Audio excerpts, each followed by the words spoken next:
And this is about where we are right now. Why did this happen? Pretty simple. I'm not going to go into too much detail. We know what the problem is. Well, why did it happen? Well, it's real simple. We developed a for-profit healthcare system where in order to get health insurance, you have to get a job.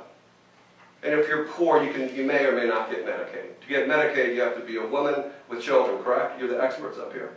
Or you can be a disabled man. I used to be a disabled man, and I couldn't get Medicaid. I have sleep apnea. I used to go to different cities. I had to travel to different cities to get health care because I couldn't get Medicaid. We have a fragmented non-system of sick care, not health care. So America really, we haven't really put our collective will together to create the best health care system because we just haven't. We tried in 1994, special, let's just say corporate interest. Did I get it right, Mike? Killed the attempt. Actually, there are people on your faculty who helped in that task. So if you really look at it, healthcare has been off the political radar screen since 1994. That's a long time, isn't it? That means about 15,000 people died a year. We had all these bankruptcies. So what's the obvious conclusion? We the people, 3 minutes? Thank you.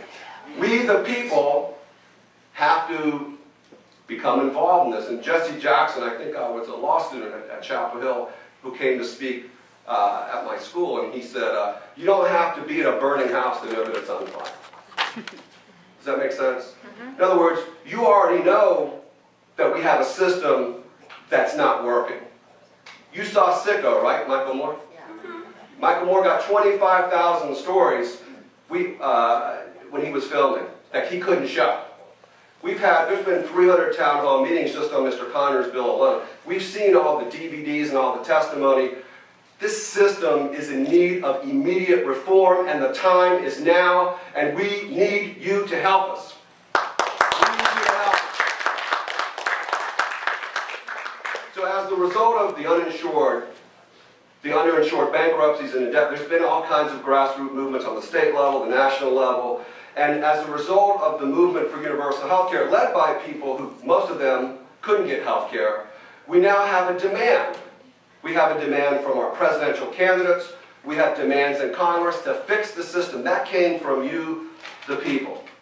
To have Obama and Clinton and Edwards and Kucinich say universal health care is a monumental accomplishment because the people demanded it.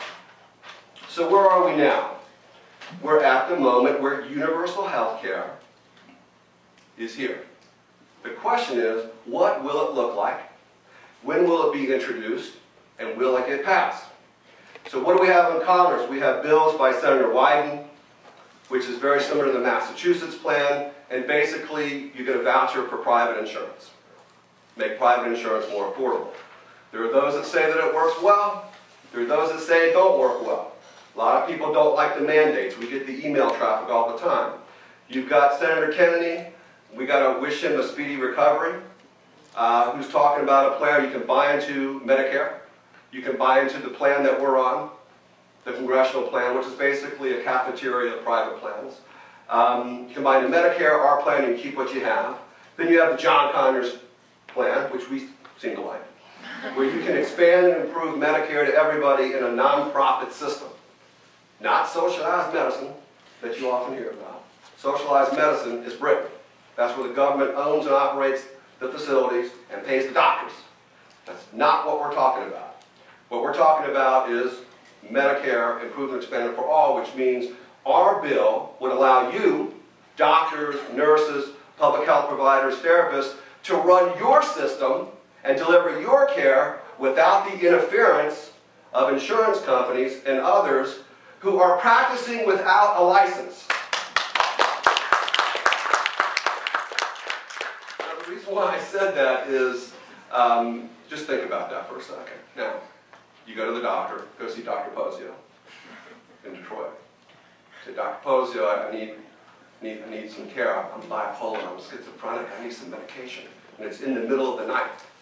And Dr. Posio has to call an insurance company, some 22, 23-year-old kid, nothing wrong with 22, 23-year-old kid. They have to ask him for permission. Why? Because they have to figure out whether or not they'll reimburse the hospital. We want to do away with all that. We want to do a single payer system where hospitals would get a global budget so that what they can do is have an optimal budget so they can deliver medicine without the interference from people practicing without a license. Now, that's not a foreign concept. You've heard of the public school system, single-payer system. You've heard of the post office, single-payer system. The U.S. Congress, single-payer system. Where we work, one payer. We've been doing it since '65. Medicare, Medicaid, we're already doing it. It's not anything new. But we feel like that's the optimal way to deliver care. In a minute, my colleague's going to speak. So let me end with this. The question is, what does the medical community and the public health community at Hopkins and the rest of the nation, what can you do? One thing you can do is keep doing what you're doing here. Keep holding these kind of symposiums, think tanks, because we need the academic community and the medical community to really ask the tougher questions about the legislation that's being proposed. And what's the question? What's the most important question? Will it provide optimal health for you? Not the question of, well, what happens to the insurance companies? No. What happens to the patient? Isn't that what's most important? What happens to the doctor and the ability for the doctor to provide medicine? Keep doing these seminars.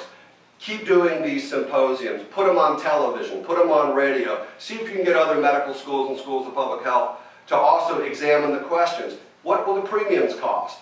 What will it cover? Will it cover dental? Does it keep the same bifurcated system where a person who has Medicaid will be told by a doctor your reimbursement rate's not good enough? Will there still be a nursing shortage because we don't have enough nurses coming out of our nursing schools?